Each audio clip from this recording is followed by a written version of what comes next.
Muito bem, estamos aqui novamente em mais um encontro, nosso terceiro encontro.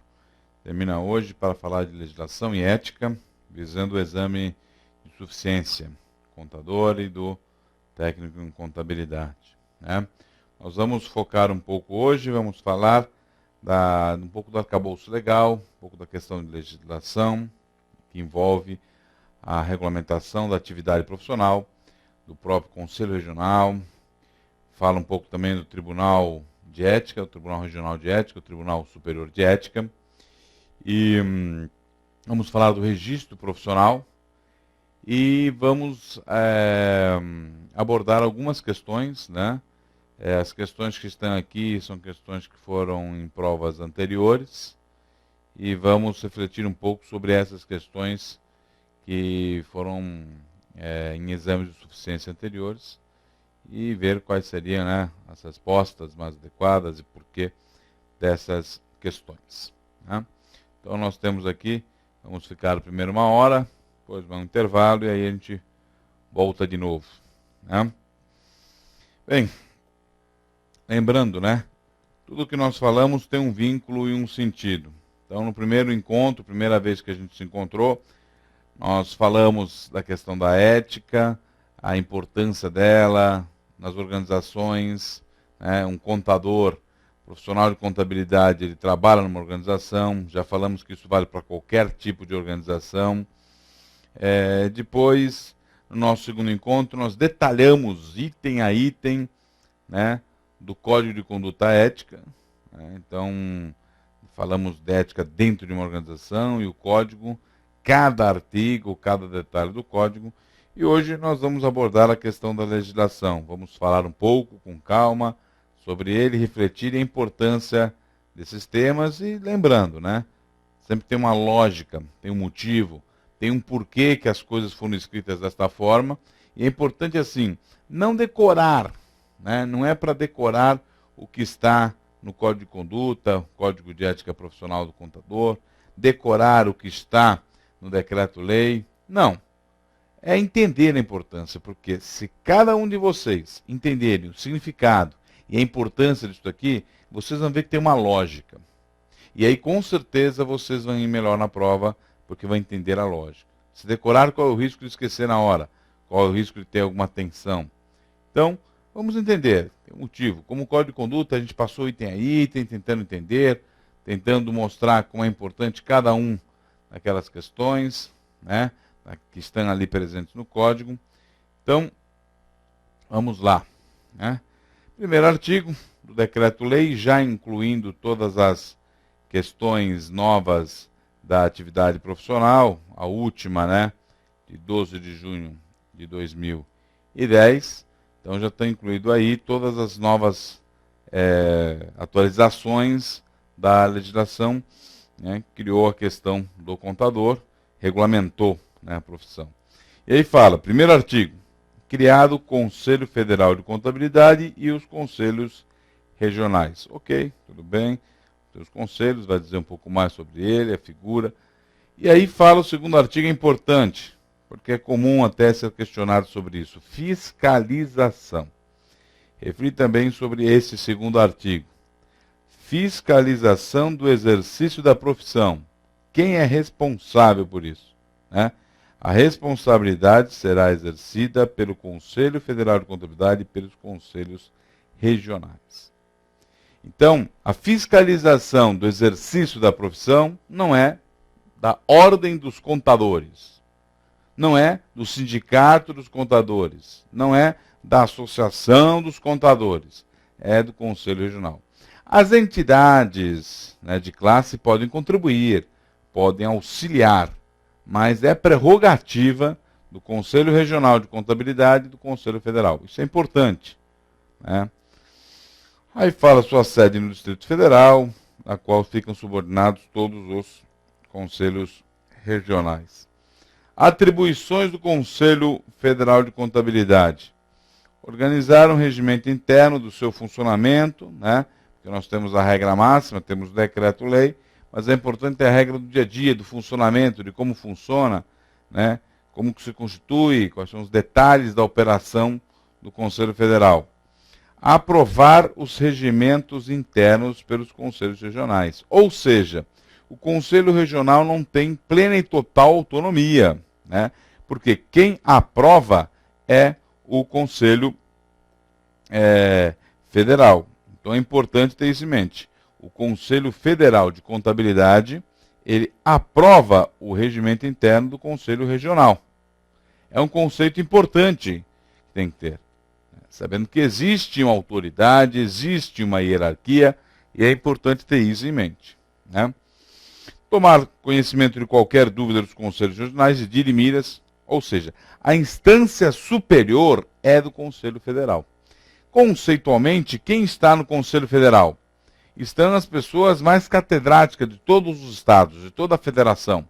Estão aqueles que são reconhecidos pelos profissionais de contabilidade, como estão lá para representá-lo, e que têm o conhecimento e que têm postura e condições de representar a classe e entender o que é o melhor para a classe. Então, existe uma hierarquia que é importante. Como eu falei, tudo tem um sentido, tudo tem uma lógica. Decidir, em última instância, recursos de penalidades impostas pelos conselhos regionais. Existe o Tribunal Regional de Ética, que é do Conselho Regional, e tem o Tribunal Superior, que é do Conselho Federal de Contabilidade, que pode ratificar ou não uma decisão do Conselho. Por exemplo, uma censura pública que pode ser feita a um contador. Tá? Importante isso, é muito importante. Publicar o relatório anual de seus trabalhos e deverá figurar a relação de todos os profissionais registrados. Ou seja, o próprio Conselho Federal de Contabilidade também tem que prestar contas, né? Nós vimos aquilo que a gente exige das organizações que os contadores trabalham, tem que prestar contas. Você o tempo inteiro escuta isso, seja da Receita Federal, seja de investidores, seja de pessoas que fizeram doações, se você é contador de uma ONG, não importa. O tempo inteiro é prestação de contas, que você tem que ser um profissional defendendo a transparência, defendendo a prestação de contas. Lembre-se, o Conselho Federal de Contabilidade também. Ele tem que ser exemplo, e é importante, né, ter isso claramente. Regular, né, os princípios contábeis, exame de suficiência, estamos aqui, né, dialogando e conversando sobre isso. Cadastro de qualificação, programa de educação continuada, né, e editar as normas brasileiras de contabilidade. Tá? Então, esse é o papel aí um dos grandes papéis do Conselho Federal de Contabilidade. Outra coisa importante é o seguinte, o Conselho toma uma decisão e, de repente, o seu presidente não está confortável com essa decisão. Não está seguro com essa decisão. Não tem certeza se essa é a melhor decisão. Então ele pode, né, o presidente, suspender qualquer decisão que lhe pareça inconveniente. Com o objetivo, né, da suspensão, vigorar até um novo julgamento, que será feito em 15 dias. Né? E aí é lógico, se a maioria de 2/3, né, mantiver a decisão, ela entrará em vigor imediatamente. Qual é o objetivo disto? Qual é o objetivo desse artigo 7º, parágrafo único? Né? É dar uma certeza, uma garantia de que a melhor decisão está sendo tomada em benefício da classe, em benefício dos profissionais, em benefício, né, daqueles que são impactados pela ciência contábil. Mais uma vez, tem lógica, tem raciocínio. É lógico que fala da questão da receita, né? Quem mantém nós, né? Nós pagamos os nossos conselhos regionais, cada um paga o seu, né? Os contadores pagam o Conselho Regional de Contabilidade ao qual estão vinculados. Aqui no caso, o Estado de São Paulo, Conselho Regional de Contabilidade. Então, você profissional paga para ele. Você não paga para o federal. Quem paga para o federal é o seu Conselho Regional. Ele é que paga com 1/5 da receita bruta. Né? Então, 1/5 da receita bruta, manutenção, para saber como se mantém a entidade, né? Mais doações, legados, subvenções do governo, mais 1/5 de todo o Conselho Regional, né? Logicamente, tirando aí doações, legados, subvenções do Conselho Regional, faz parte da remuneração do Conselho Federal. Né? Então, aquela receita, né, que você né, paga todo ano, a anuidade que você paga ao Conselho Regional de Contabilidade, uma parte dela mantém a estrutura do Conselho Federal, né? Então é importante ter esse conceito claro. Depois, né, serão organizados os Conselhos Regionais nos moldes do Conselho Federal, né, o número de componentes, forma de eleição, né, eles têm certa autonomia. O Conselho promoverá a instalação dos Estados, nos territórios e municípios, órgãos julgados necessários, né, para a atuação. Então, aí é uma prerrogativa, né, definida. Atribuições dos Conselhos Regionais de Contabilidade. Nós vamos falar um pouco sobre isso. Expedir e registrar a carteirinha profissional prevista no artigo 17. Por que a gente vai falar sobre isso? Porque tem a ver com a questão da conduta, então, ou seja, tem a ver com a questão da ética, tem a ver com a postura, né? Você pode ter cassado o seu direito de exercer, você pode ter suspenso por um período o direito de exercer a atividade profissional. Tem tudo a ver com o que nós falamos desde o nosso primeiro encontro até hoje, né? Então é muito importante essa questão do registro, né? Tem um vínculo direto com ética e legislação, tá? Examinar reclamações e representações escritas dos serviços, né, e infrações do dispositivo legal vigente. Fiscalizar o exercício do contador, né? Então é papel do Conselho Regional. Então ele representa a classe, ele entende a classe, ele compreende a classe, sabe quais são as funções e as representações da classe e por isso mesmo que ele fiscaliza.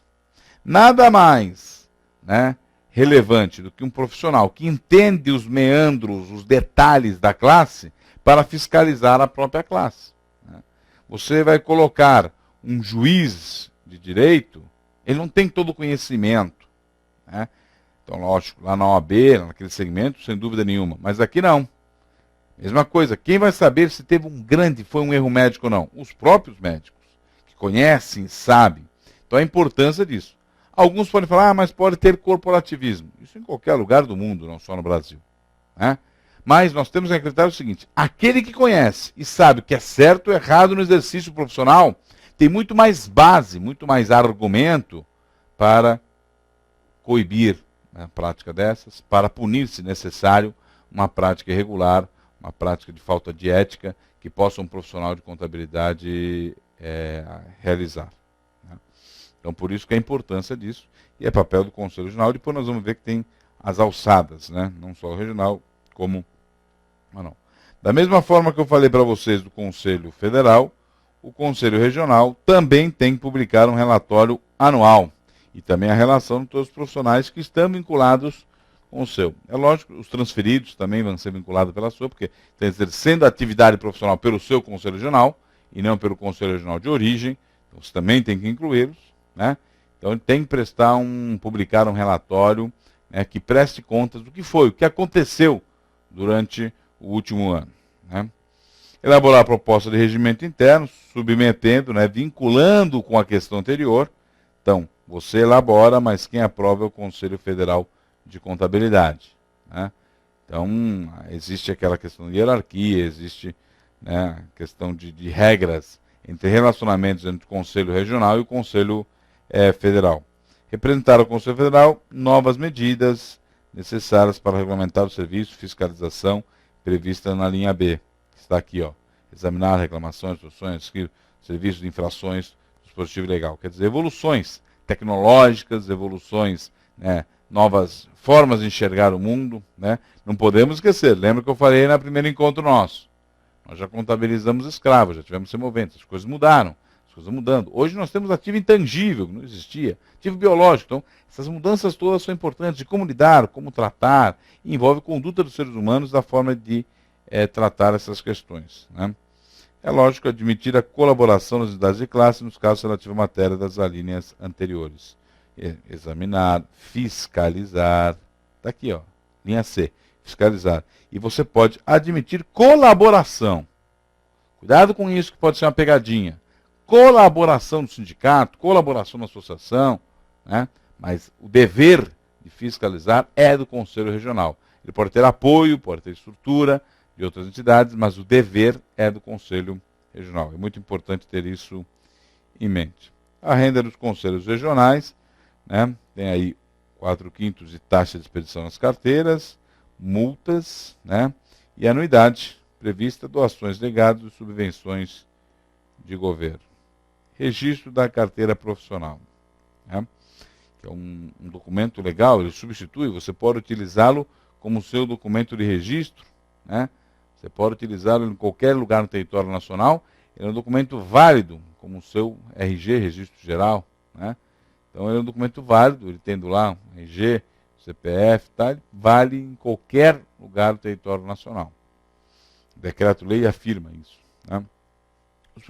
Os profissionais que se referem ao decreto-lei poderão somente exercer a profissão regular conclusão do curso de bacharel, reconhecido pelo Ministério da Educação. Só isso? Você passou? Não. Aí nós estamos aqui, aprovação no exame de suficiência e o registro. É muito importante isso. Ah, eu terminei a faculdade, passei, me formei, beleza, agora vai demorar um pouquinho, né? Até o diploma vir, né? Tá, demora uns meses, tá, caramba, vou pegar meu registro provisório, né? Fiz o exame de suficiência, beleza, então agora já sou contador, tá? As pessoas esquecem. E às vezes na prova erram isso, tem que ter registro. Se não tiver o registro, está faltando alguma coisa, né? Então não adianta você passar na faculdade, se formar, né? Entregar, homologar lá o seu diploma, não adianta você ser aprovado no exame de suficiência. Existe o último passo, que é fazer o registro. Você vai falar, mas é óbvio. Então talvez não seja tão óbvio, porque muita gente erra a questão que cai sobre isso, né? Então, não, é importante isso. É o que eu falei, não é decorar, é lógico. Primeiro, você terminou a faculdade. Você não vai fazer o exame de suficiência sem ter terminado a faculdade. Então, acabou a faculdade, ótimo. Agora, o seguinte, né? Existem muitas faculdades no mercado, tá? Tem esse exame de suficiência. Como tem, né? Já muito conhecido no país, o exame da ordem dos advogados. Então, temos também o exame de suficiência do contador para saber se você tem o conhecimento necessário para exercer a profissão. Ok, me formei na faculdade, fiz lá os 4 anos de curso de ciências contábeis, né? Passei com boas notas, tá? Não peguei DP, vamos lá, criar uma situação hipotética, não peguei DP, tá? Fazer boas notas, vou fazer agora o exame. O exame, caiu aquelas questões, caiu tudo aquilo que eu vi na faculdade, a grade da faculdade, ela abordou assuntos que estão no exame de suficiência, fui bem no exame de suficiência, passei. Volto para casa, sou contador, já posso exercer a profissão. Não. Por quê? Porque você tem que estar registrado no Conselho Regional. Aí você é habilitado a exercer a profissão. Sem o registro, você não pode exercer a profissão, você não pode assinar balanço, né? Então é uma etapa lógica. Então, faculdade, exame de suficiência e o registro profissional no seu Conselho Regional da sua origem, né? Você vai fazer. O exercício da profissão sem o registro, né, é considerado infração. Tá?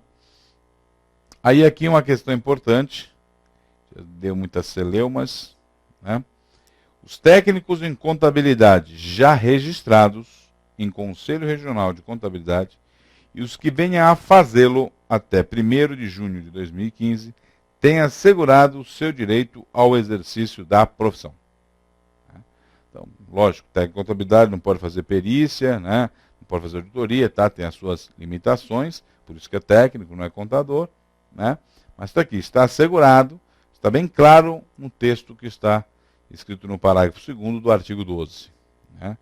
Então, por isso que tem aí todo mundo correndo, os técnicos, para fazer o curso, ou para fazer o exame de suficiência. Né? Temos que deixar claro que isso não significa para os tecnólogos e nem para aqueles cursos de gestão, né, habilitada à contabilidade. Né?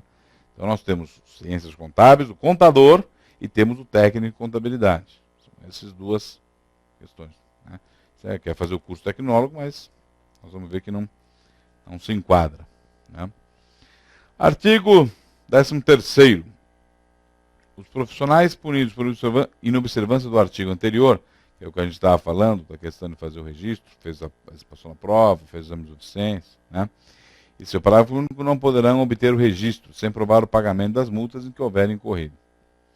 O 14. Se o profissional registrado em qualquer dos conselhos regionais mudar de domicílio, fará avisar no Conselho Regional que o novo local de seu trabalho estiver sujeito à carteira profissional, que trata o artigo 17.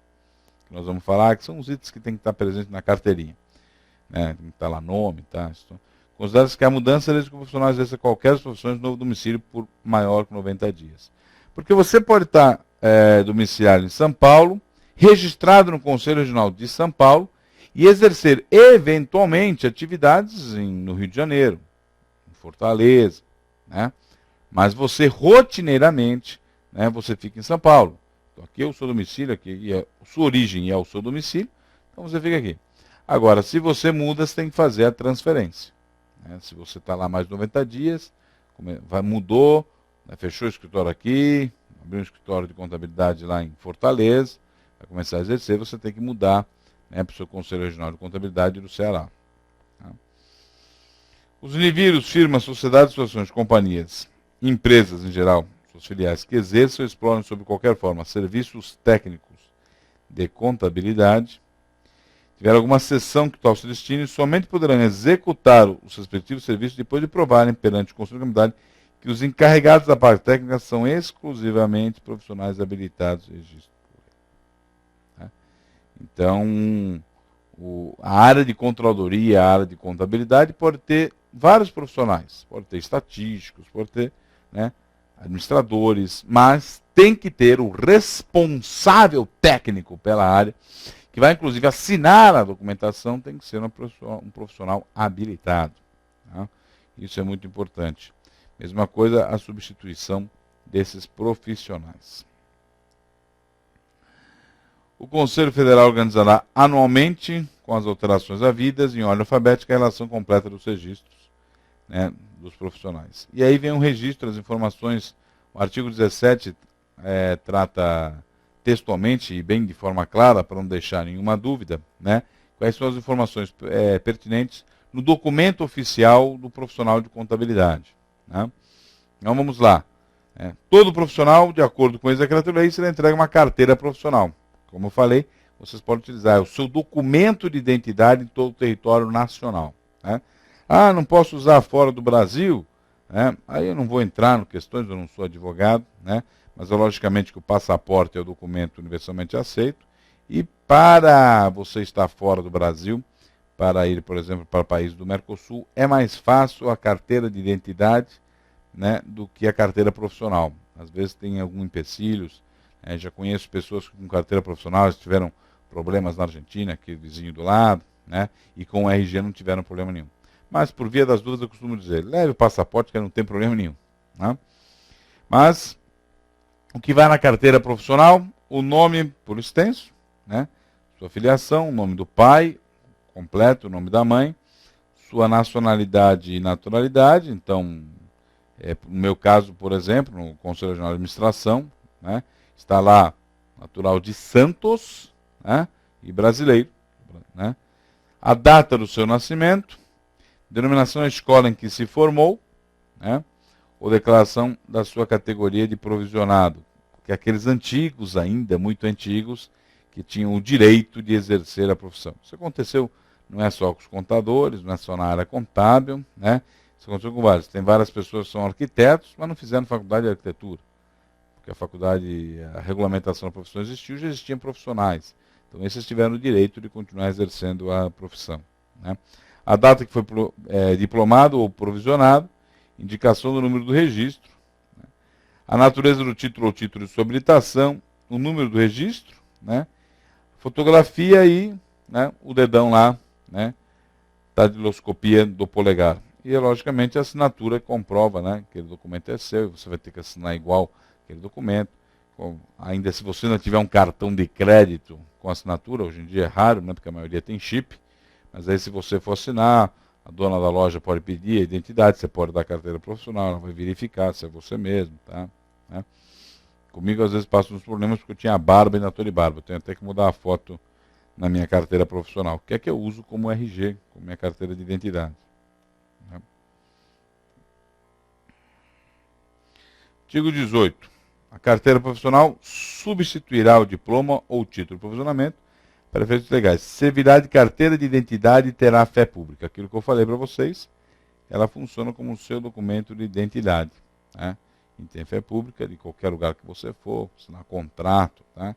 Você pode utilizar esse documento. Né?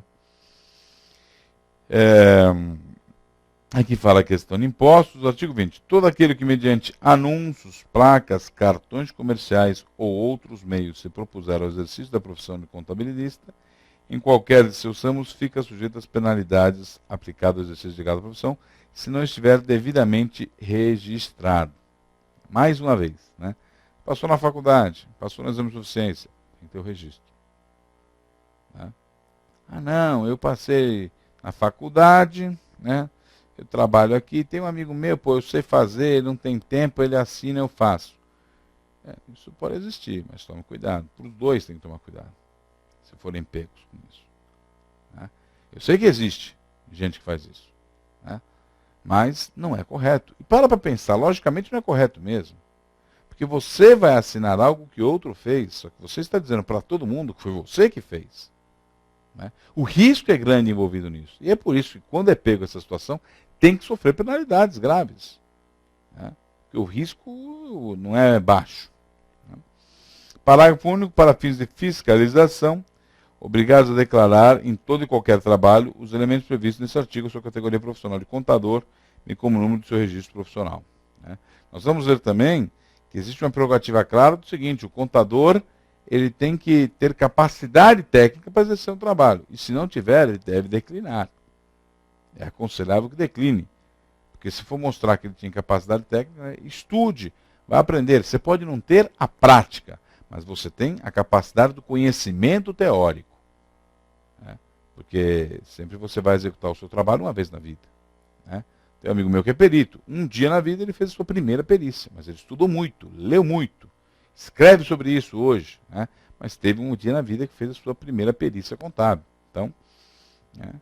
Mas é importante você se considerar e ter a capacidade técnica para exercer a função. Né? Isso é muito importante. Bem, é lógico que tem a questão para manter a estrutura de fiscalização, de educação continuada, né? De discutir tecnicamente. Agora nós estamos vivendo, né, esse mundo desde 2007 para cá, de uma mudança de conduta contábil, de padrão contábil com o IFRS, né?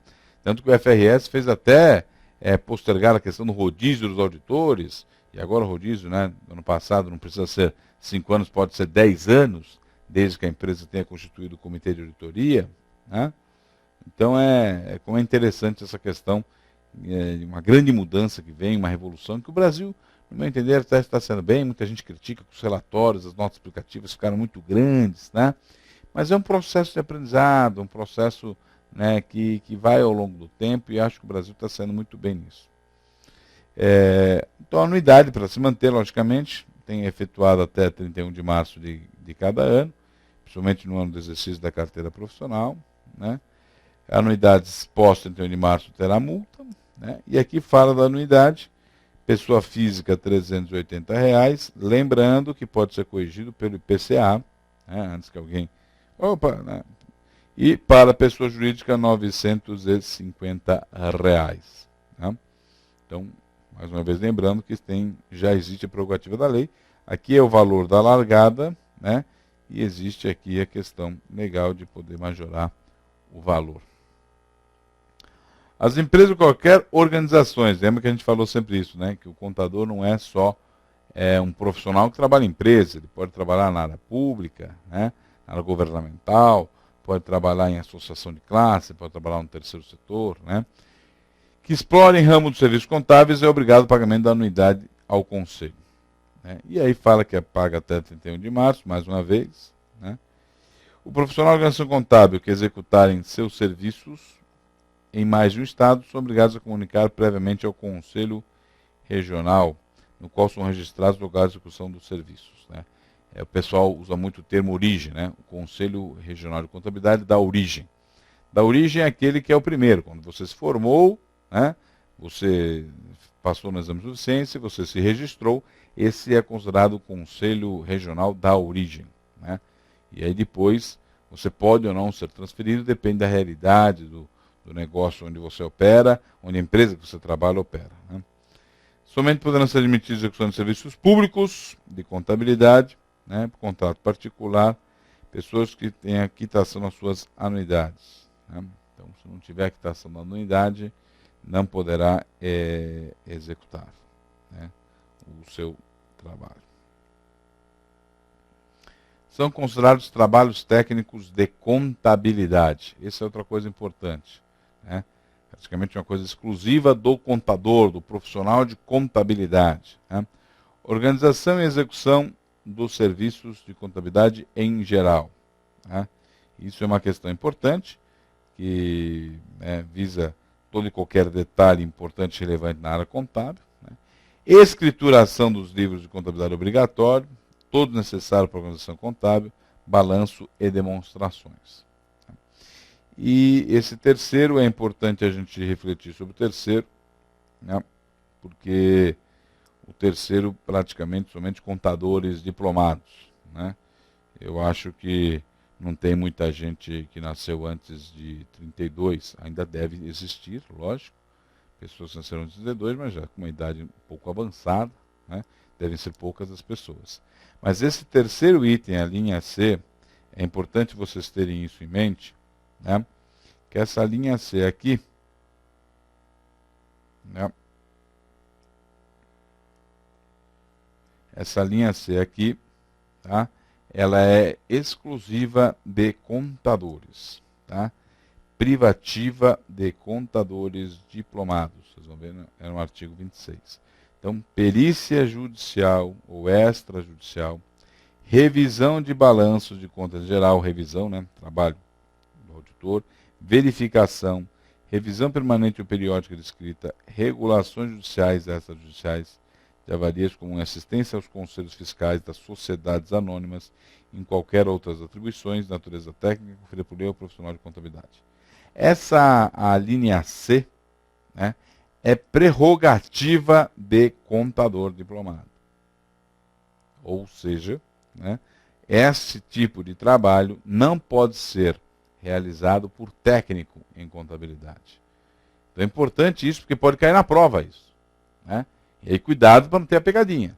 Então a linha A e a linha B pode ser realizada por um técnico de contabilidade e por um contador. A linha C, exclusivamente privativa do contador. Tá? Então é importante ter isso em mente, porque são questões que de repente podem ser perguntadas na prova, e é importante ter claramente o conhecimento, né, sobre isso.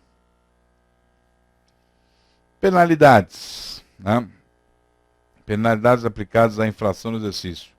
Aqui eu não consegui montar uma técnica de a gente baixar e voltar. Então, artigo 12 e 26. Eu vou fazer algo não muito lógico, né? Mas eu não consegui encontrar uma técnica, eu não sou muito bom nisso, né? Artigo 12. Os profissionais se referem a decreto meio somente poderão exercer a profissão, regular curso de bacharelado em ciências contábeis, reconhecido pelo Ministério da Educação que estiverem sujeitos. Parágrafo 1 e 2. O exercício sem um registro alude a esse artigo. Os técnicos de contabilidade já registrados têm o direito. Esse é o artigo 12. Né? Aí tem um artigo 26, que nós falamos agora há pouco, né? Que fala da questão da linha C. Aquilo que eu acabei de falar agora, né? De trabalho só podem ser feitos pelo contador, não pelo técnico. Então, multa de 1 a 10 vezes o valor da anuidade, né? Então, é uma multa aplicada, né? Isso, multa financeira, que pode também, dependendo do entendimento do Tribunal Regional de Ética Disciplinar, né, dar uma censura, uma advertência reservada, né? A linha B, multa de 1 a 10 vezes, né, e de 2 a 20 vezes a anuidade de empresas, né, que forem infração do artigo 15º e 20º e seus respectivos parágrafos. Então nós lá, né, só para não ter dúvida, lembrar, eu sei que a gente já passou por isso aqui, mas para não ter dúvida, né? 15. O indivíduo ou firmas que executar serviço técnico de contabilidade tiverem exceção. Tem que dar claramente identificado a execução do trabalho, a coordenação e a liderança do técnico. Então a empresa pode ser multada se chegar à fiscalização da empresa e detectar que a liderança desse trabalho não é por um profissional habilitado, né? Então esse é o 15, e aí temos o 20, né? Mediante anúncios, tá, né, no exercício, propuser o exercício profissional de contabilidade, não estiver devidamente registrado, e aqui fala da categoria aonde deve estar o profissional. Então esses são os dois artigos que seguem em relação à multa. Aí tem a linha C, que fala de qualquer coisa que não estiver previsto na linha A e B, quer dizer, não é o artigo nem o artigo 12, nem o 26, nem o 15º, nem o 20º, né? Podem ser outras e que haja penalidade especial. Aí tem a linha D. Aí nós vamos agora passar por alguns estágios. E é importante ter claramente isso. É lógico que o Tribunal Regional de Ética Disciplinar vai lançar essa questão, que pode ir para o Tribunal Superior. Suspensão do exercício da profissão. Você está suspenso, né, de exercer a profissão por um determinado período. No caso aqui, 2 anos. Que dentro do âmbito de sua atuação, a parte técnica responsável por qualquer falsidade de documentos. Você falsificou, fraudou, adulterou algum documento, né, que assinale pelas irregularidades de escrituração, né, praticado fraudar rendas públicas. Então aí existe uma penalidade de que você fica suspenso, você não vai poder exercer a profissão durante o período de 2 anos. Tá?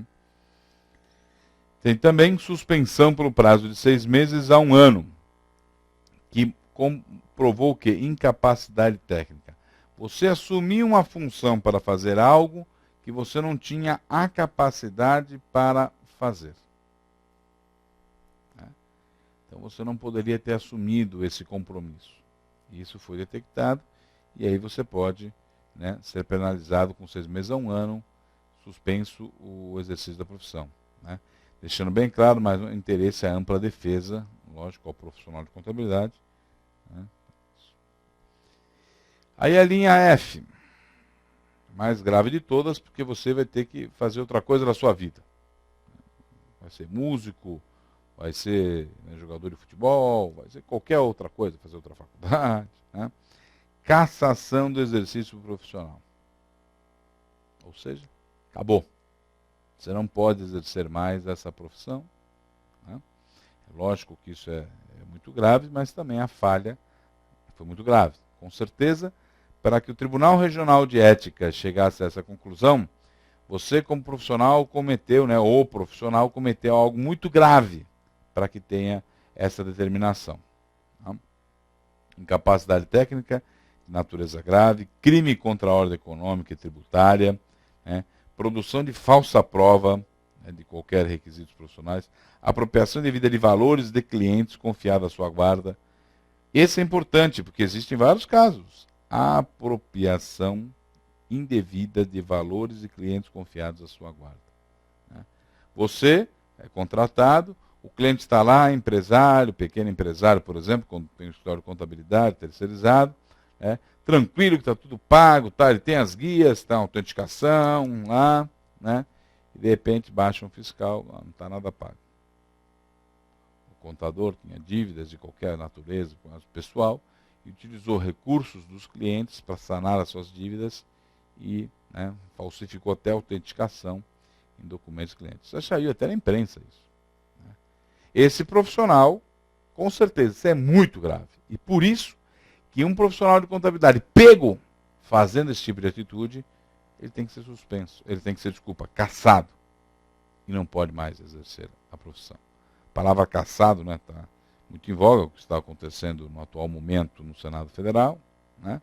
Ele fica cassado e não pode exercer mais a atividade profissional. Aqui não pode voltar aqui depois de 8 anos, não. Né?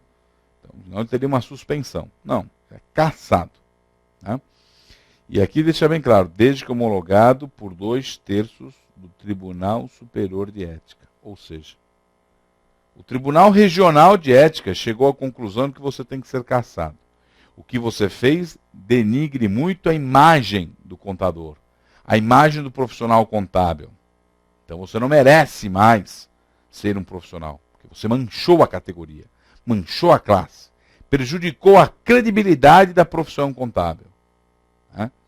Que tem um vínculo com a honestidade, contador honesto, confiável. A gente já falou sobre isso, honestidade e confiança. Né? Então, se você cometeu isso, né, você logicamente não pode mais exercer a profissão. E aí vem outra questão importante, que a gente já falou um pouco sobre ela, né, que é o que está previsto no Código de Ética Profissional do Contador. Tá? Advertência reservada, censura reservada, censura pública. Por que que não tem advertência pública? Por que será? Tem censura reservada, censura pública. Porque é o seguinte, no seu perfil, no seu prontuário, né, a advertência não está lá. A advertência é como se fosse um puxão de orelha. Né? Não está lá no seu prontuário. Você continua sendo primário. A partir da censura reservada, logicamente censura pública, que fica de conhecimento público, não só da classe dos contadores, mas da sociedade, né? Isso vai para o seu prontuário. E quanto mais você for reincidente, pior é para você. Então a advertência ela é reservada por causa disso. Fica lá o grupo de contadores do Tribunal Regional de Ética, né, sabe? Mas você continua sendo considerado primário. Ela, opa, foi um deslize, não pode ter sido por engano, foi uma falta grave. Né? Por isso que a advertência ela é única e exclusivamente reservada. Não tem advertência pública. Não teria lógica. Se você não entra no prontuário, não entra na ficha, não entra no perfil do profissional. Né? Agora a censura já não. Pode ser censura no âmbito apenas do colegiado, do próprio conselho, né, dos contadores. E aí, mas isso está no seu prontuário. A sociedade não sabe que você cometeu uma falha grave, mas a classe, né, uma parte da classe sabe, né, está lá no seu prontuário. Se você for reincidente, você pode ser prejudicado com isso. E a censura pública fica de conhecimento público. É lógico que se tiver uma censura pública e for comprovado um equívoco do conselho, você vai ter direito a um desagravo público do próprio conselho. A gente vai falar sobre isso também. Né?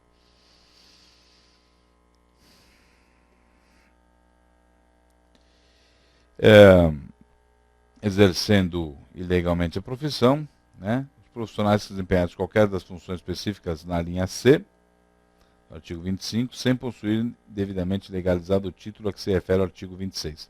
Que é aquilo que eu falei, a linha C do artigo 25 não permite que o técnico de contabilidade execute essas funções, apenas o contador diplomado. Né? Os profissionais que, embora legalmente habilitados, não fizeram, ou com referência a eles, não foram feitas comunicações exigidas no artigo 15, que nós falamos lá, né, do profissional habilitado, reconhecidamente para exercer a liderança e a função, né, na responsabilidade pelas demonstrações contábeis e pelo papel da contabilidade. O profissional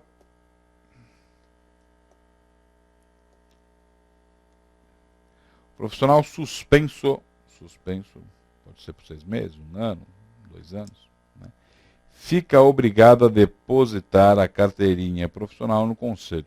Né. A ideia disso é que se você não tem o documento, você não pode. Que nem os filmes americanos de policiais, né? O policial entrega a arma e o distintivo, ou seja, ele passa a ser um civil, enquanto ele está suspenso, é a mesma coisa. Você deixa de ser contador, civil você já é, mas você deixa de ser contador. Você entrega a carteirinha, você não pode assinar nada, nenhum balanço, você deixa de ser contador, até terminar a sua suspensão. Tá? A falta de pagamento de multa confirmará notificação em suspensão por 90 dias do profissional. Ou seja, se você não pagar as multas devidas, não pagar, né, as anuidades, você pode ocorrer com suspensão de 90 dias. Essa questão também às vezes cai, é bom estar atento a isso, né? Essa questão de você ter um dever fiduciário com a entidade, é importante ter essa questão. Lógico que as penalidades aqui não isentam de outras, né? Haja corrida, até porque vai ser tomada uma decisão pelo Tribunal Regional de Ética e podendo ser ratificada pelo Tribunal Superior de Ética. Né? Então, não pode estar tudo aqui escrito, porque caso a caso tem que ser analisado, levado em considerações tudo o que aconteceu, em que forma aconteceu, quais foram as circunstâncias, né? As multas impostas pelos conselhos poderão, dentro de prazo de 60 dias, serem interpostos recursos, não se efetuando amigavelmente, né? Pode ser feito legalmente de via judicial. As penas de suspensão do exercício serão impostas aos profissionais pelos conselhos regionais com recurso para o Conselho Federal, né? Então, logicamente, a ideia é que tenha ampla defesa do profissional de contabilidade. Então, se ele tem suspenso por 2 anos, vai recorrer ao Tribunal Superior de Ética, que é vinculado ao Conselho Federal de Contabilidade, e aí então, se ratificar a decisão, aí sim ele terá o seu registro suspenso pelo prazo que for decidido pelo tribunal, né? Quando a gente fala tribunal de contadores, né? Aqui já fala do grau máximo de multa, reincidência, né? Você tem o dobro da anterior, se for reincidente. Disposições gerais, né? Dirimir qualquer dúvida é papel do conselho, né? Também já falou das contas que têm que ser apresentadas, né? Isso aqui é quando disposições gerais, é quando o conselho começa a ser formado. Por exemplo, se Tapajós fosse criado, seria um novo estado, talvez lá fosse criado um conselho regional, talvez o Conselho Regional do Pará atendesse no começo, mas depois poderia ter criado um novo conselho, né? Então aqui é só da questão de mudança, né, transitória, como fala a disposição transitória. Aqui é uma parte, né? Agora tem a outra parte, que é a questão do registro, né? Então, porque a questão de penalidades, de suspensão, advertência, censura, tá, navega muito com o exercício. Porque você não pode exercer a profissão, né? Porque você tomou uma multa, porque você teve uma conduta ética inapropriada, tá? Então nós temos que falar um pouco dessa questão da resolução do Conselho Federal de Contabilidade, tá? Aqui fala, somente poderá exercer a profissão qualquer modalidade de serviço, nome vigente, o contador ou técnico em contabilidade registrado no Conselho Regional, né? Então está bem explícito, o contador ou técnico, não tem o tecnólogo aqui, né?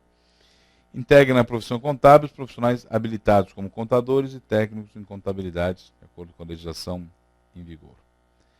O registro profissional deverá ser obtido no Conselho Regional de Jurisdição, local onde o contador ou técnico tenha seu domicílio profissional, né?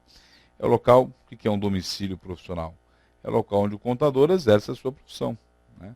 Parte, olha só, dirige totalidade ou parte principal de suas atividades, porque como eu falei, você pode ter trabalhos em São Paulo, mas também parte deles em Santa Catarina, no Rio de Janeiro, em outros lugares, né? Então, é importante ter o conhecimento disso. Como é que pode ser o registro profissional? O registro profissional pode ser definitivo originário, né? A gente vai falar sobre ele, definitivo transferido, provisório transferido. Questão no provisório porque demora, né, aquele diploma para chegar, para vir, né? Então por isso tem a questão do provisório. Registro definitivo originário, que é o mais tradicional, né? Mais pessoas têm, porque a gente não tem tanta mobilidade de lugares, né? É concedido pelo CRE da Justiça do domicílio profissional aos portadores de diploma ou certificado de conclusão no curso técnico, né, devidamente registrado, fornecido pelo estabelecimento de ensino, né? Então, isso aqui é importante para você ter o registro. Parágrafo 2º, né, transitório concedido na justiça do novo domicílio, ou seja, você está aqui, você mudou com sua família para outro estado, né, você mudou para o Rio de Janeiro, você vai ter o Conselho Regional do Rio de Janeiro, né? Então você vai ter lá a sua carteirinha, né, o seu registro lá. Se você tiver na ativa, na transferência, a anuidade do ano da transferência fica para o registro originário, né? Fica no registro originário. Se você tiver em baixa, né, você resolveu dar baixa, você não estava exercendo a profissão, tá? Você ficou uns anos sem exercer, aí você volta, né? Ficou um ano sem exercer, você volta, só para não ter que fazer o exame de suficiência de novo, né? Um ano. Você ficou um ano sem exercer, você volta, aí você volta num outro estado. Aí a anuidade é no estado da transferência. Né? Então, quando está na ativa, a anuidade fica por onde você está exercendo. A partir dos próximos anos, é lógico que fica onde você realizou a transferência. Né? Registro provisório, né? Curso de ciências contábeis ou técnico, não esteja de posse do diploma ou certificado registrado no órgão competente. Né? E o transferido é a mesma coisa, né? Novo domicílio profissional. O registro definitivo ou provisório habilita, né, a exercer na jurisdição do Conselho Regional e exercício eventual temporário em qualquer parte do território nacional. Né? Então, aquilo que eu falei, você é um contador que pode exercer seu trabalho em qualquer lugar. Você está... Situação, às vezes, surreal que acontece, mas pode acontecer. Você está viajando, passando 3 meses num outro lugar, de repente, parentes, família, está tendo alguma coisa, tem lá uma pendenga, o juiz quer um perito, você é perito aqui em São Paulo, né? Você está lá, se apresenta, tá? Perito é das partes, e você pode exercer a sua atividade ali. Né? Em qualquer parte do território nacional, você pode exercer. Ah, mas e se eu quiser mudar para a Argentina? Não, aí a coisa muda, eu nem tenho capacidade nem competência para falar sobre isso. Né? Então, o que nós temos aqui é dentro do território nacional. Fora daqui, as regras existentes entre os países, entre, né, o diploma ser averbado no Ministério das Relações Exteriores, para atuar, aí eu já não tenho competência, capacidade para falar sobre isso. Né? Então, e também não cai na prova. Né? Especificamente sobre essas questões. Né? Considera exercício eventual temporário aquele realizado fora da jurisdição, né?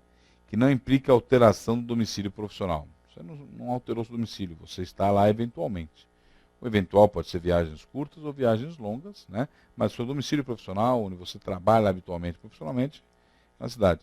E é bom essa questão do domicílio profissional. Ah, o domicílio profissional é a mesma coisa que o meu domicílio, né, residencial?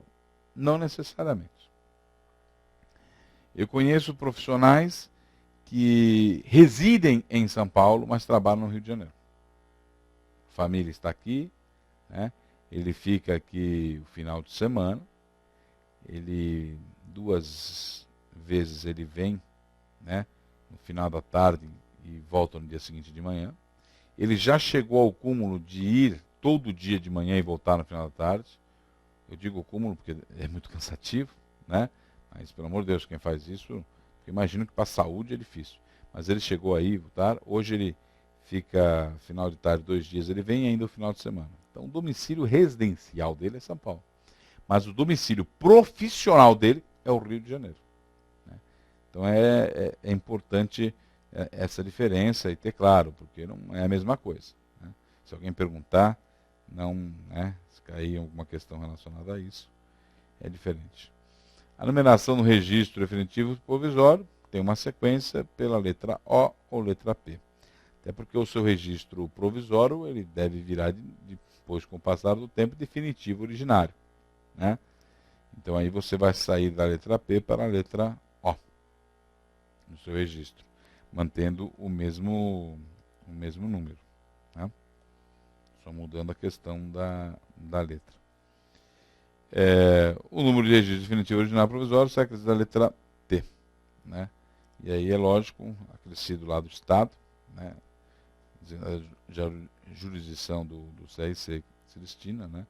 SP, CE, RJ, e aí vai indo, né? E aí você tem um T porque o seu originário, no caso São Paulo, né? Estamos aqui, fica mais fácil só por isso. E aí você vai ter o T. E se amanhã você saiu, você se formou aqui, fez o exame de licença aqui, fez o registro de São Paulo. E aí você se mudou para o Rio de Janeiro, você vai ter um T lá no Rio de Janeiro. Aí você se muda para o Ceará, você vai ter que fazer a transferência de novo para o Ceará. Aí você se muda para Santa Catarina, vai ter que fazer a transferência de novo para Santa Catarina. Tá? O pedido de registro definitivo originário será dirigido à conjunção do domicílio profissional contador, por meio de requerimento após a comprovação recolhida as taxas, a unidade, tá? Do instruído como. Aqui são a burocracia, né? Importante nessa burocracia para você ter o registro, né? Tem as fotos, fundo branco, original e cópia autenticados dos segundos documentos, diploma ou certificado, né, porque se for técnico, né, devidamente registrado, documento de identidade oficial, você ainda não tem a carteira profissional, né, estamos imaginando o seu primeiro, né, então você tem que ter a carteira de identidade oficial, serviço militar, título de eleitor, CPF, comprovante de endereço residencial recente, a gente acabou de falar a diferença de domicílio profissional, né, e comprovação de aprovação no exame de suficiência. Sem isso, você não se registra. Está aqui, está numa resolução, está no decreto-lei, então está tudo amarradinho, que não tem jeito, né? Será expedida a carteira de identidade profissional, que nós já falamos que tem a sua validade, né? Para obtenção do registro definitivo de mudança de categoria, né? Aí até fala aqui, deverá ser comprovada a aprovação em exame de suficiência quando for técnico para contador, né? Porque você tem o exame do técnico e você tem o exame do contador. Então, quando você é técnico, você tem lá o exame de suficiência, você fez, foi aprovado, você tem um registro. Aí você está terminando a faculdade de contabilidade, de ciências contábeis, e aí você vai querer mudar, numa série mais técnica para contador, você tem que fazer exame de suficiência específico de contador. Importante isso, né? É outra pegadinha aí que pode colocar, né? Alterações do nome ou nacionalidade pode acontecer, né? Por exemplo, você tem uma pessoa natural da Eslovênia, se naturaliza brasileiro, ele tem o direito de, no documento dele, estar na nacionalidade brasileira, né? É um direito legal que ele tem, né? Então, você pode fazer essas mudanças. É lógico que é solicitado documentos comprobatórios, por exemplo, mudança de nome, né? Homem ou mulher, pela lei atual, o homem pode acrescentar nome, né? Acrescentar, desculpa, sobrenome, né? Não é só a esposa, né? Minha esposa Ellen de Almeida Guimarães Gonzalez, de repente ela poderia ser Ellen de Almeida Guimarães e eu poderia ser Roberto Souza Gonzalez Guimarães. Hoje a lei permite isso, né? Então não é só a mulher que se divorcia, muda o nome, pode ser homem, depende de como foi o casamento, né? Então aqui fala, né, quando foi mudança, ou então o contrário, né, você se casou, muda. Minha esposa teve que mudar no conselho regional dela, no caso de fonoaudiologia, porque ela mudou o nome, né? Então você dando casamento, ou no caso, quando você se separa, separação judicial, divórcio, né? Ou certificado de nacionalidade, né? Está verbado, porque aí você tem uma nova nacionalidade e você quer fazer a alteração, né?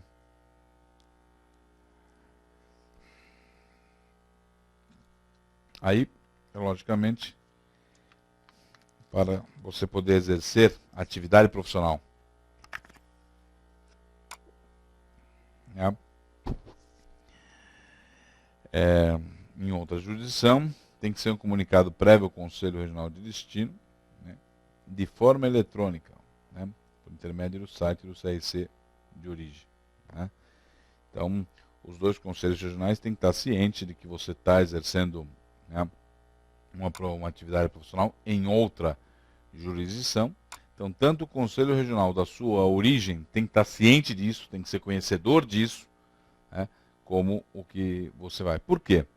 Porque eu te fiscalizo aqui, como conselho regional da origem. Mas agora você não vai estar mais aqui exercendo a atividade profissional, você vai estar exercendo lá. Eu tenho que ter conhecimento disso, até para que, se acontecer alguma coisa lá, vou ter que passar todas as informações sobre todo o seu histórico, né? Aqui na origem, o que você fez, deixou de fazer, etc, etc. Né? Caso vá acontecer alguma coisa lá e seja instalado, por exemplo, um Tribunal Regional de Ética para fazer uma investigação sobre um caso a seu respeito, um profissional, né? O pedido de registro definitivo transferido será protocolado do novo domicílio, do domicílio profissional do contador, requerimento de pagamento de todas as taxas, né? E também aí 2 fotos, tá? Tudo, aquela mesma questão, né? É configurada para o profissional de contabilidade. Eu então agora vou dar uma parada de 5 minutos e daqui a pouco nós retornamos, né, novamente para mais um bate-papo, né, o último nosso hoje, sobre a questão da ética e a legislação profissional do contador visando o exame de suficiência. Até daqui a pouco, muito obrigado.